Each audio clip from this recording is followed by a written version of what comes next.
Agustina de Aragón fue una heroína recordada como la Artillera en la historia por el coraje que imponía contra las tropas de Napoleón en plena resistencia zaragozana.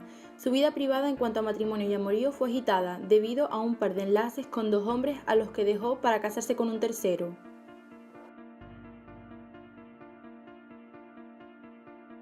Nació en Reus, Tarragona, en 1786. Agustina de Aragón se casó en 1803 con un militar, junto al que vivió cuando empezó la invasión napoleónica de 1808. Ella decidió seguir a su marido, el cabo de artillería Joan Roca I de Vilaseca, por los campos de batalla. Junto a él participó defendiendo la ciudad de Zaragoza, asediada por las tropas napoleónicas, pero en plena contienda su marido desapareció y fue dado por muerto. Ante esta situación, Agustina optó por seguir luchando y así conoció al capitán Luis de Talarbe, con quien se casó el 1 de julio de 1808.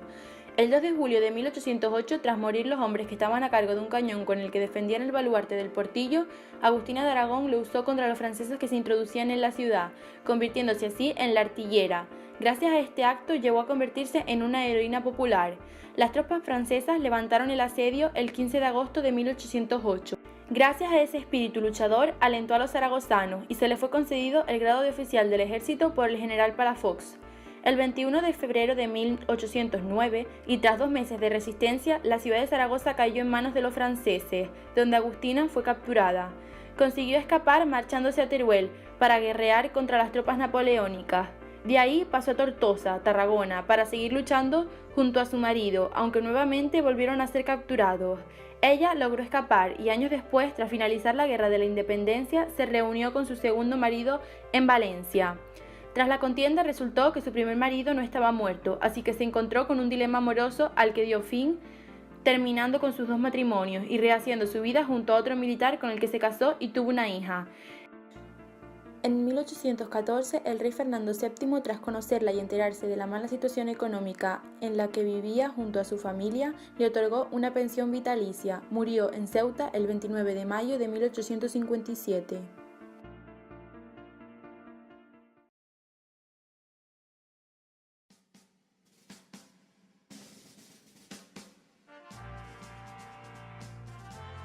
Isidro Casanova fue un joven de 17 años que, poseyendo únicamente un tambor y gracias al eco que había en Montserrat, hizo que el sonido del tambor al chocar en las paredes de la montaña pareciera un gran ejército.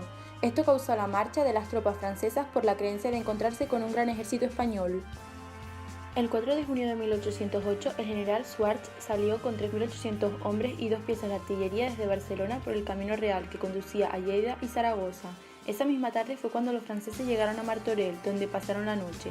Al día siguiente, varios oficiales y soldados del 2º Batallón del Regimiento de Guardias Valonas, así como también varios centenares de miembros de los somatenes provenientes de Manresa e Igualada, se situaron en las alturas del Camino Real. Los franceses, por otro lado, pasada la madrugada, llegaron al Brac, que era el punto de desvío del camino de Manresa y al Camino Real con dirección Lleida. El 6 de junio, en ese punto, los franceses fueron sorprendidos y asaltados por el ejército español, que contaba con combatientes suizos y catalanes, y que se encontraban instalados allí desde el día anterior. Las tropas napoleónicas se organizaron y fueron contra los somatenes, quienes retiraron a sus casas dándose por satisfechos. En la vuelta, por regresar a sus casas, se encontraron a unos vecinos de Salent y somatenes de San Peador, que iban retrasados a la convocatoria. Allí, entre esos vecinos, se encontraba Isidro Casanova. Los miembros del grupo de Manresa, por no parecer cobardes, volvieron por el camino por donde venían para atacar de nuevo a los franceses. Todos, juntos con más somatenes encontrados en el camino, subieron a las alturas de la montaña, acompañados del ritmo de un tambor tocado por Isidro Casanova, que por el eco que había en Montserrat, a oídos de los franceses, parecía que se acercaba un gran y poderoso ejército. Los franceses, bajo órdenes del general Schwartz, comenzaron a retirarse hacia Barcelona. Este hecho supuso una humillación para la unidad del ejército francés, ya que únicamente tras el sonido del tambor se encontraba un grupo de paisanos. También tuvo un efecto moral sobre la población del Principado. El 14 de marzo de 1791, en Santpedor, Barcelona, nació Isidro Casanova, en una familia humilde. Se dice que era un pastorcillo que dedicaba su vida a tocar un tambor en la cofradía y en las fiestas del pueblo. Cuando sucedió la batalla del Brac, él, debido a su minoría de edad, no podía ayudar a su pueblo en la lucha contra los franceses, aunque con tan solo un tambor llevó al ejército español a una victoria, el 6 de abril de 1809, debido a una epidemia que sufría su pueblo, el tifus. y tan solo con 18 años Isidro Casanova murió, 10 meses después de la batalla del Brac.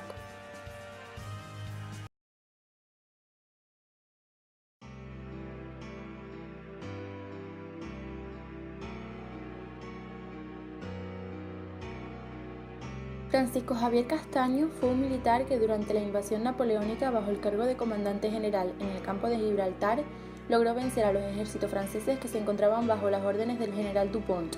Sucedió en la hoy conocida batalla de Bailén en 1808.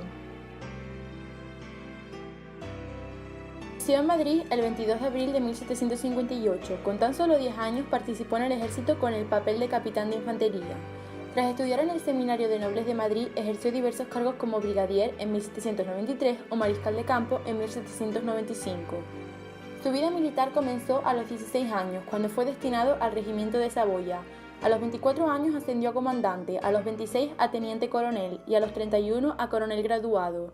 En 1802, gracias a su ayuda por defender el puerto de Ferrol contra los ingleses, fue ascendido a teniente general.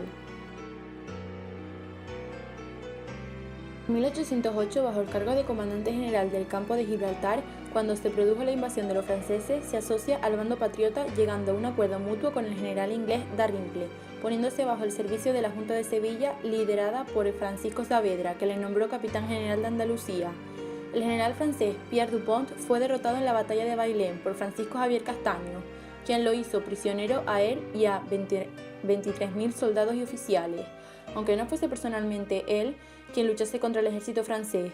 La batalla de Bailén contra los franceses fue la primera batalla española ganada gracias a su mando el 19 de julio de 1808, que los expulsó una larga temporada de la península, y cabe decir que muy importante en Europa por la derrota en campo abierto del invencible Napoleón Bonaparte. En septiembre de 1808 participó en la Junta Central y en el Consejo Superior de Guerra escribiendo sobre temas como la anarquía militar, el despotismo y la esclavitud.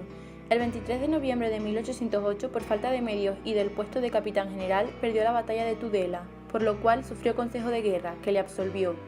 Recibió diferentes cargos como tesorero del ejército en 1809 y presidente de la regencia en 1810.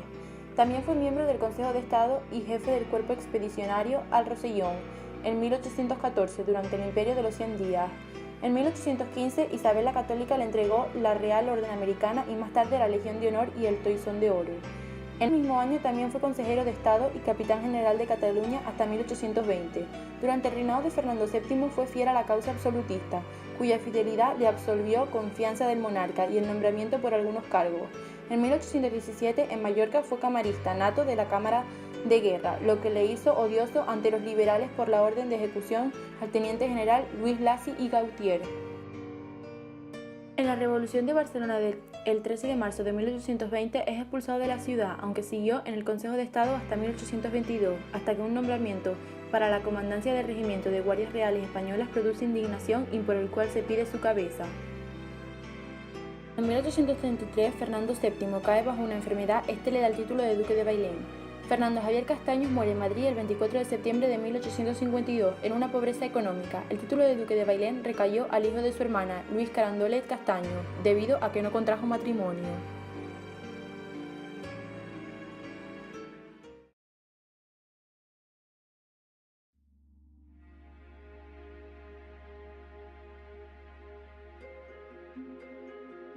Jerónimo Merino fue párroco de su aldea natal. En 1808, cuando entraron las tropas francesas de Napoleón Bonaparte en su pueblo, le maltrataron a él y a sus vecinos, por lo que decidió ir por el camino de las armas para luchar contra los franceses.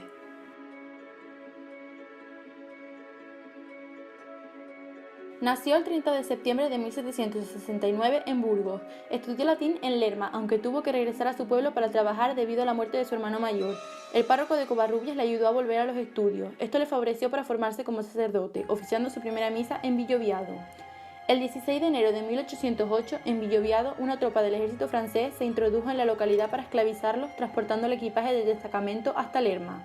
Para vengarse, Jerónimo junto a un criado, un sobrino, sus paisanos, ayudantes y lugartenientes cogieron armas y comenzaron el asedio a las tropas francesas cerca del Camino Real. Jerónimo, junto a Juan Martín Díez, realizaron un plan con ayuda del fuego que logró echar a las tropas francesas de Roa. Más tarde, y gracias al perfecto plan, reunirían en Covarrubias a más jefes de guerrillas para recuperar más partes de Castilla bajo la invasión francesa.